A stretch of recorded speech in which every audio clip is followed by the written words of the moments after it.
Hey everybody, welcome to the Fire It Up with CJ show. Today we have Dr. Arthur Ciarmamicoli, and we're talking about this book, The Triumph of Diversity. And specifically, we were talking about how um, you were able to talk to a neo-Nazi white supremacist, and you were wondering about how he moved, how he gave up hatred for love. And one of the key things that we talked in the last segment was about basic empathy circles. So I was wondering if you can tell me a little bit more about your conversation and the details that, like, how did this gentleman end up being a white supremacist? And you said that he met a lot of different people, and that's what changed his mind. But can you tell me a little bit about your conversation and then how these basic empathy circles work? Well, Christian actually has done documentaries on MSNBC, three of them, trying to he has a foundation taking young people who have been seduced into white supremacy out of these groups to Mhm. teach them facts about human nature and different types of people. Life's work has been to undo what he had experienced. He had Mhm. been approached early in his life. He was only 14 years old. He was smoking a joint outside of school, he told me. And one of the white supremacist leaders came up to him and said, "Take that out of your mouth. That's what the Jews and the blacks want you to do." And it started there. Oh And wow. he had a more of a distant relationship with his father. So immediately, this is how people are seduced into these groups. There's something missing. They're longing for some kind of connection. Then all of a sudden you're given connection. And it's not done with so much hatred in the beginning. It's, you buy lunch and give somebody some money, and then maybe you even let them drive your car. And all of a sudden you're very attached to me because you don't have an adult in life that you can be attached. Mhm. And that's how the seduction takes place. But again, you're basing so much as a young person, young mind, on what you're hearing, not what you know. He opened a record store in Chicago where he was selling neo-Nazi songs and CDs and literature. And he actually had a band where he went across Europe playing this music. And little by little, a Jewish man came in, and then a gay man came in, and then I think it was a Muslim came in. And he started to realize that these people are not what he had heard. And then he went back to his own high school. He gave up that store, and he was installing computers, and he was a little anxious about going back to his old high school. And he met the black janitor who was there, and he was there when he was there. Thought he was going to be very angry toward him for what he had propagated when he was a young person, and he wasn't. And he couldn't believe how this man had forgiven him, and this man had approached him with, encouragement and some compassion, and it kind of melted him some. So it's the lack of familiarity, the lack of exposure, but it's the longing to be connected. That's what happens in all cults. They recruit people. You're saying a cult. Yeah, Yeah, it's a yeah, cult mentality where yeah. It's that's what cult happens. mentality. Cult mentality says, if you're the cult leader, I believe what you say and I follow you. End of story. There's no examination of the facts. I Mm, just follow. This mm, is what demagogues do. This is what Hitler did. This is what Mussolini did. And we have leaders like that throughout in the world now. We're not examining, or we watch. This is like state television in Moscow, right? Where you get one view because the government is regulating. There's mm. not a large exposure. Yeah. I interviewed an Iranian psychologist who just got his doctorate in LA, and he was telling me, he said, most of the Iranian people don't believe what you're hearing. That's the government. We're smart enough Mm, to know that we don't take in everything literally like that. And in fact, he surprised me. He said, when I grew up in a diverse environment. There were black kids, white kids, Asian kids. We just accepted each other. When I came to LA, when I got into my doctorate program, they gave me these statistics of how many black kids, how many Hispanic kids, how many Asian kids. And I was sitting there with the dean not knowing why he was telling me this. He said, I had never been exposed to prejudice until I came to the United States. wow. Oh my gosh.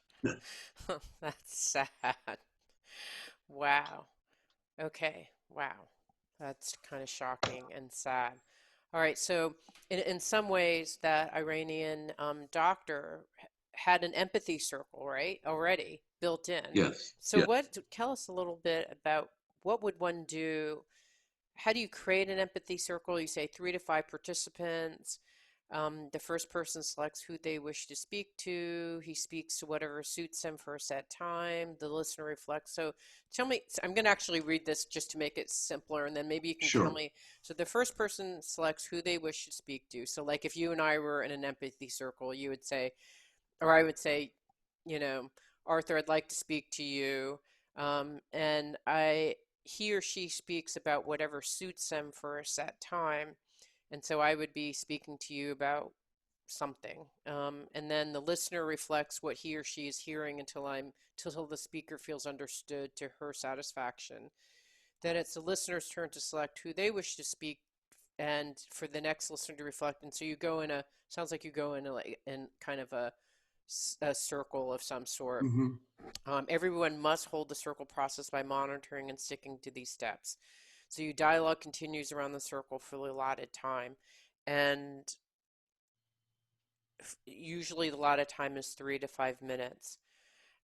So how would that work? Like, let's say that, okay, you ask me a question about Asian, you probably have heard, sounds like you have lots of clients, but show me what that looks like. So the thing that is I ask you a question. Okay, ask me a Say, question. okay, so how have you faced prejudice in your life I in the have. United States? Have you faced prejudice? Yes, I And have. okay, so say you say, and then you start telling me an experience. Ah, okay, yes, I have. Like when I was a little kid, they used to go Ching Chong Chinaman, and they used to go like um, look like there was something like Chinese, Japanese, dirty knees. Look at these. Like I can't something like that. I Hmm. literally am Hmm. trying to block it because it's so painful to because I was so confused. And actually, it was so sad that I wanted not to have Asian eyes that at one point I actually took a piece of Scotch tape and put it on my eyelid so I'd have Yeah, a bigger eyelid. Like that's how bad it was. yeah, that's devastating.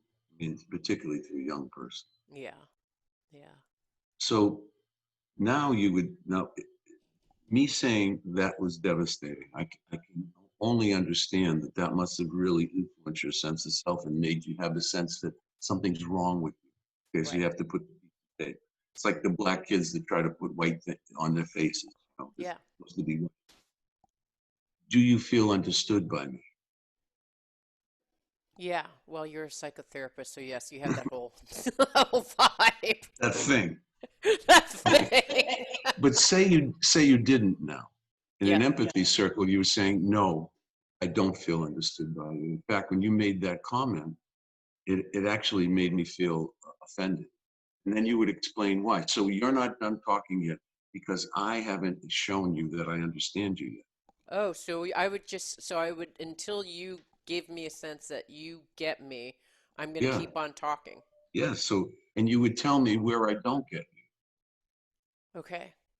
you. Then I said, hey, look, so we all experience those things as kids. You need to get over that. Okay. Yeah. You So say, then, well, that that wasn't very helpful. right. Now, in my groups, I don't do it so much this way in a formal way. Yeah. But I know when people react quickly, they're usually reacting from their childhood hurts. They're not slowing down. I'll give you an example. So I'm teaching empathy. I added a woman to one of my groups, leadership and communication groups, and one of the guys says to her, "How come you're here?" She says, "Well, I'm going through a divorce." And immediately, one of my clients who just went through a divorce interrupts and says, "You need a high-powered Boston lawyer. I got one. I made a mistake with the first one. It's going to be rough, honey, but I can tell you his name." And one of my clients is smiling, another man. And I said, "Roy, why are you smiling?" Because she hasn't even opened her mouth and told us why she's getting a divorce. We already got her into a high-powered Boston attorney. And so I said, um, I said, why don't you tell people how you're getting a divorce? Look, Mm, I love my husband. He's a great guy. when I was a senior in high school, we got pregnant. We had a child. We raised a daughter. She's out of college now. I'm in my mid-50s. Neither one of us have ever been in love with anyone. We've had one person in our entire lives. We want to see if that's a possibility. I don't need a high-powered attorney. We, we'll work it out ourselves. We'll go to a mediator. We, we're not going to be angry with each other. And then the other woman said, "Oh, this is what I did, right? I rushed in." And I said, "Yeah, you rushed in. You rushed in because of sympathy. Like sympathy means I identify with what you're saying and we had the same experience. The truth is they weren't having the same experience. Empathy slows it down. Like when that man asked, what happened? You know, what's the nature of your divorce? Well, the nature of her divorce is entirely different than the other one's. It was very contentious and went on for a year and a half. Lawyers were, doing their thing, and it was a bad situation, but not in this case. Mm, Sympathy rushes in based on identifying. Empathy slows down to get the facts. And whenever I hear a prejudice in one of these groups, that's when I slow it down. mm, Like if someone said, dogs don't like black people in the group, where did you get that idea? mm, One of the first stories in this book is about a man who said he was so happy I was Christian because his last psychologist in the Midwest was Jewish. And I asked him, how come you felt uncomfortable with the Jewish psychologist? He said, well, I don't know. I never knew a Jewish person. There were no Jewish people. I'm Baptist, grew up in a small town. I don't know. I'm really glad you're a Christian. I said, how do you know I'm Christian? And he said, well, because of your last name. And I said, what about my last name? Because you're Italian. I said, did you know there's 48,000 Italian Jews in Italy right now? Did you know 1,100 Italian Jews died in Auschwitz? He goes, oh my God. Are you telling me you're Jewish? I said, I haven't told you anything. But right now, you are starting to feel tense and different about me, aren't you? And mm, then we opened the door to empathy because he said, now I'm feeling foolish. He said, you're feeling uncomfortable because you don't know what I am. What if you could just base who I am based on how I am with you, rather than categorizing me Jewish, Christian, or whatever? mm, It was a lack of knowledge. And he said to me, well, Jews don't believe in the Messiah. I said, according to the documents in Judaism, the Messiah was supposed to make everyone happy and peace throughout the world. Do we have peace throughout the world? He said, no. And I said, well, then how can they believe Jesus was the Messiah?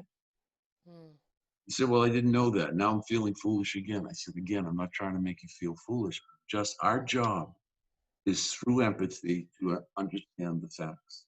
mm, And he joined one of my groups, and he's a good guy. I sensed that he had goodness within him. It's just that he had to be exposed to people of difference, diversity. mm, mm. When he finally was ending therapy, he said to me, I come to your home office, I never see your children and kids. And I said, how do you know I have children and kids? He goes, oh, Jesus Christ. He goes, now you're telling me an Italian Jew gay man? I said, Roy, does it matter? And he said, you know what, Doc, at this point, it doesn't matter. And I really believe it didn't matter to him at that point. Right. Wow, that's really interesting. Yeah, so it's the idea of spaciousness, giving people space. And I think and space to ask questions, even the wrong questions, even the questions that make people feel uncomfortable. I think Yes. that that's the part that I think is the hardest part, right? To ask questions that you feel uncomfortable asking and that you're even afraid of asking. But it sounds like these empathy circles are a place to contain that. When you're in a group of people and you're listening empathically, which is incredibly powerful, because again, it changes brain chemistry, produces positive brain chemicals that make you feel comfortable. When people feel comfortable, they open up and tell you. An Mm, example in terms of what you're talking about, CJ, is I have a client in Florida, and she said she went with her girlfriend who came from New York City, and they were walking by a beach. I don't know, I think it was somewhere in Naples. There were 3 black people in the water. It was early in the morning, and she said, oh, there's a lot of grease in that water. oh, And my client said, oh, I felt really uncomfortable and I just kept walking. I changed the subject. And I said, what if you had said something? He goes, well, I don't want to get in an argument. I said, you don't have to get in an argument, but when you don't say anything, you're implying you agree. Mm. Silence implies agreement. What if without arguing, you just said out of curiosity in a neutral voice, why did you come to think that way? What are you basing that on? Mm. I don't see any greets in the wall. And then if she got defensive or got really angry, say, okay, I just asking a question. I don't understand how you got that perspective. We Mm. have to ask. Mm. We have to Mm. be curious, not to Mm. argue, because people often say that I don't want to get in an argument. I'm not saying you need to get in an argument. I ask people questions all the time. If you're going to yell at me and argue with me, I'm not going to talk to you anymore. Say, okay, we're done. Mm. But I am going to ask the question. Okay, I love that. That's going to be the focus on our next segment because I think that's one of the hardest things to do, which is to be in conflict and ask the hard questions and without the person feeling defensive. So we've been talking to Dr. Arthur Ciarmamicoli about his book, The Triumph of Diversity. And then the next segment, we're going to talk about how we have these hard conversations without yelling, without arguing, um, and so that we can reach a place of empathy. Thank you so much. Oh, you're welcome. You're Okay. welcome. My pleasure. It means so much to me that you're listening to the show and would love your support in any way by giving me comments below or to subscribe to the show or share the show with friends. Thank you again for your support. Love and blessings.